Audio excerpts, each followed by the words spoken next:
అదే RTV app వార్తల్ని క్షణాల్లో చదివే అవకాశం ఉంటుంది. ఒక న్యూస్ పేపర్, ఒక టెలివిజన్ ఛానల్ మీ చేతుల్లో ఎప్పుడు ఉంటాయి. మీరు ఒక మాట అన్నారు, ఇంతవరకు చూసిన అఘోరి వేరు, ఇప్పుడు చూడబోతున్న అఘోరి వేరు. ఇంతవరకు నన్ను చాలా ఉధృతంగా ఉగ్రంగా చూడడం జరిగింది, ఇప్పుడు శాంతంగా చూడబోతున్నారు. కానీ నా ప్రణాళిక ఉంటుంది, నేను శాంతంగానే ముందుకు వెళతాను. నాలో రెండు కోణాలు ఉన్నాయి. ఇప్పుడు నేను చెప్తున్నా, నాలో రెండు కోణాలు ఉన్నాయి నాన్న. శాంతంగా ఉంటాను, ఎక్కడైతే నేను కాళీమాత అవతారంలో ఉండాలో అక్కడ కాళీమాత అవతారంలో ఉంటాను. కాళీమాత అవతారం వచ్చినప్పుడు ఎవరిని సహించను. తప్పు చేసిన వాళ్ళు ఎంత పెద్దోళ్ళైనా ఎంత చిన్నోళ్ళైనా తప్పుగానే చెప్తాను. శివయ్య రూపం ఉన్నప్పుడు శాంతంగా ఉంటాను. ఎందుకంటే కంపల్సరీ ఉండాలి సభ్య సమాజంలోకి వచ్చిన కదా అని. ఎందుకంటే ఇప్పుడు వీళ్ళందరూ గుడ్డ కట్టుకో బట్ట కట్టుకో అంటే నాకు వస్త్రమే నా చితాభస్మం. నాకు సర్వస్వం త్యాగం చేసుకొని అంత తపస్య చేసి 14 సంవత్సరాలు తపస్య చేసి ఇంత సాధన చేసి ఇంత తపస్య చేసి నాకు వస్త్రమే నా చితాభస్మం. మీరు వస్త్రం వేయమంటే నేను వస్త్రం వేశాను. మీరు చెప్పినట్టు ఏం లేదు.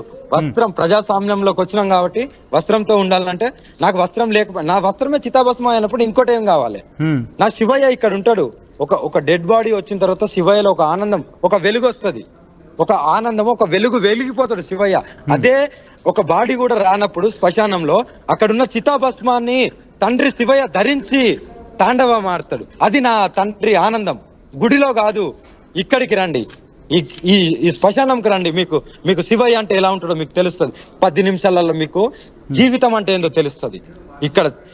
ఇక్కడ మేము సాధన చేసే వాళ్ళని మీరు చులకనగా చూస్తారా? మా త్యాగం ఏంటి, మా తపస్సు ఏంటిది? మీ ఇష్టానుసారంగా తమ్నెళ్ళు పెడుతూ మీ ఇష్టానుసారంగా మాటలు అంటున్నా కూడా పడుతున్నా కూడా మళ్ళీ మీరు అంటున్నారు కదా. మీరు అనుకున్నంత మాత్రాన్ని ఇక్కడ ఏమి కాదు, ఏమి పోదు. శ్రీవర్షిని విషయంలో అఘోరి ఇప్పుడు శివయ్య రూపంలో రాబోతుందా, లేకపోతే కాళీ అవతారంలో రాబోతుందా? రెండు కోణాలలో రాబోతున్నా. అందుకే నేను ఉజ్జయిన్లో శ్మశాన సాధనలు, కాశీలో 3 రోజుల నుండి చూస్తున్నారు.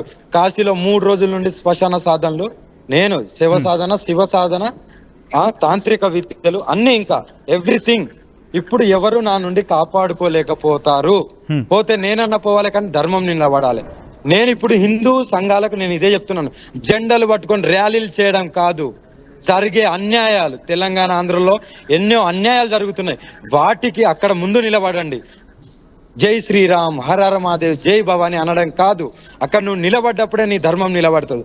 లేదంటే మరో బంగ్లాదేశ్ లో జరిగినట్టు మరో ఇక్కడ మన ఇండియాలో జరగబోతుంది. కంపల్సరీ ఇండియాని కాపాడుకోవాల్సిన బాధ్యత మనకుంది. ఇది నేను చెప్తున్నానంటే నిజంగా జరిగి తీరుతుంది. ఇండియా బంగ్లాదేశ్ లో ఏదైతే జరిగిందో త్వరలో ఇక్కడ కూడా జరగబోతుంది 100%.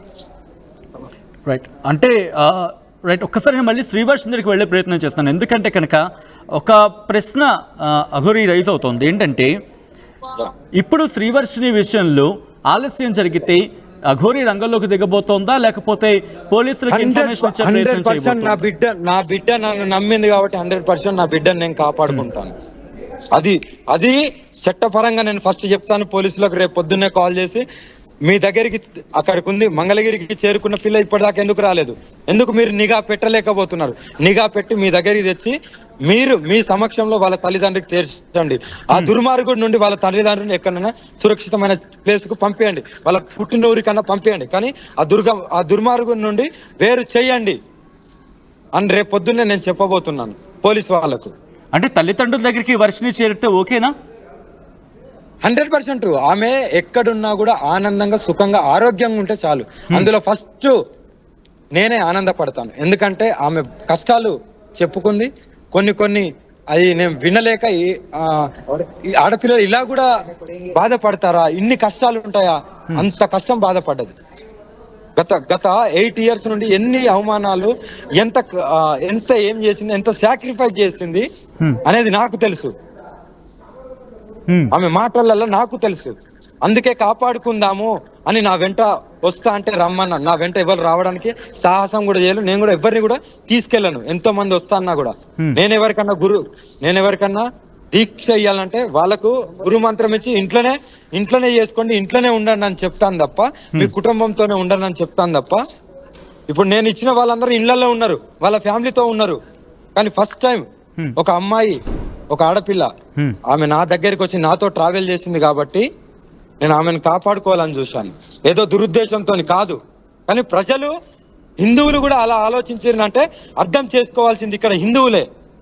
ధర్మం ఎటుపోతుంది, ఆడపిల్లలు ఏమైపోతున్నారు, ఒక గుడికాడికి పోయినప్పుడు ఒక మహిళ మీద 7 అత్యాచారం చేసింది, ఇవన్నీ మాట్లాడతలేరు. మరి ఆడపిల్ల నాతో వచ్చినందుకు మీ ఇష్టమైన తమిళ వేసి మీ ఇష్టమైన మాటలు మాట్లాడితే నేను భరిస్తున్నా అనుకున్నారేమో కానీ భరించడం కాదు. నేను ఒక సాధన గురించి ఆడపిల్లతో వచ్చినప్పుడే నేను శివయ్యకి నేను మాట ఇచ్చా, 12 జ్యోతిర్లింగాలు దర్శనం చేసుకొని నా సాధనలు చేసుకొని నేను అప్పుడు రిటర్న్ వెళ్తానని. అదే ప్రయాణంలో నేను ఉన్నాను. అది చేసుకున్న తర్వాత నేను రిటర్న్ అవుతాను. ఇంకో 10 days పడుతుంది రావడానికి.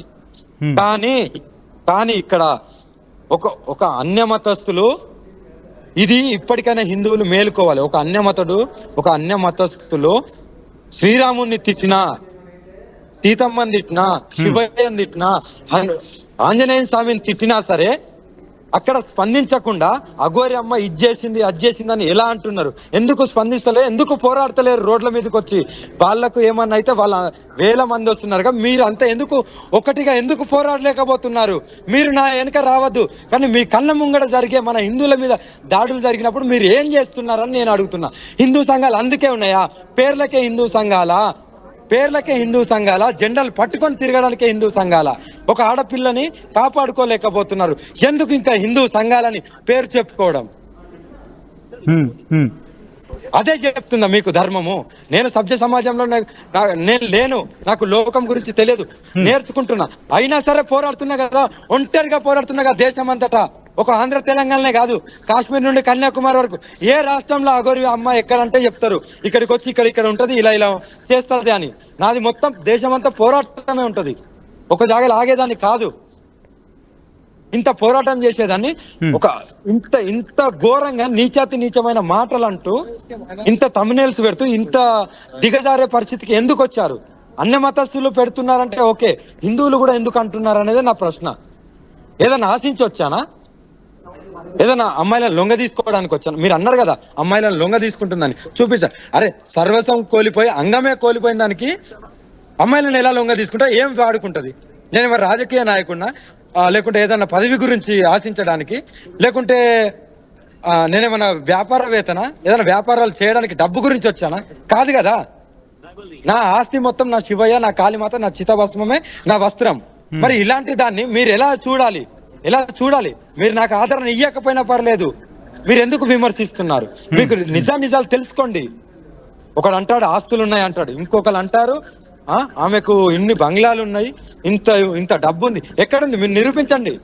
అంత దమ్ము లేదా? నోటి మాటలు అనడం కాదు, నిరూపించే అంత దమ్ము కూడా ఉండాలి. నిరూపించే అంత దమ్ము ఉన్నప్పుడే ఆ మాటలు నోట్లకెళ్ళి బయటికి రావాలి, శబ్దం బయటకు. కంక్లూజన్ లో ఏం చెప్తారు? ఎందుకంటే ఇక్కడ వర్షిని విషయంలో వర్షిని కనిపించలేదు, చర్చ జోరందుకుంటోంది. ఇన్నాళ్ళ వర్షిని మీ దగ్గర ఉండింది, ఇప్పుడు కనిపించలేదన్నమాట. సో ఏం చెప్పాలనుకుంటున్నారు?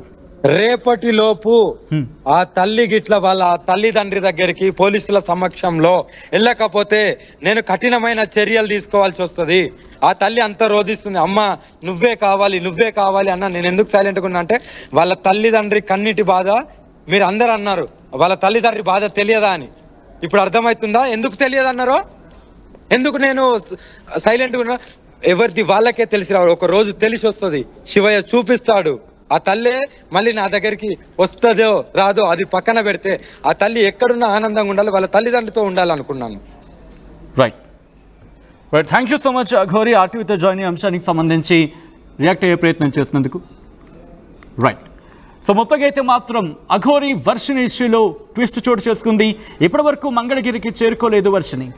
3 రోజుల క్రితం వర్షిని అఘోరి దగ్గర నుంచి లాక్కెళ్లారు సోదరుడు హర్ష, విష్ణు.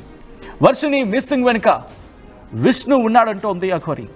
వర్షిని కుటుంబంతో విష్ణు డ్రామాలు ఆడుతున్నాడంటూ చెప్పుకొస్తోంది ఆమె.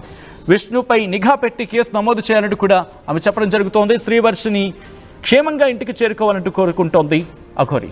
ఈ నేపథ్యంలో ఏం జరుగుతోన్నది ఇప్పుడు ఆసక్తికరంగా మారింది.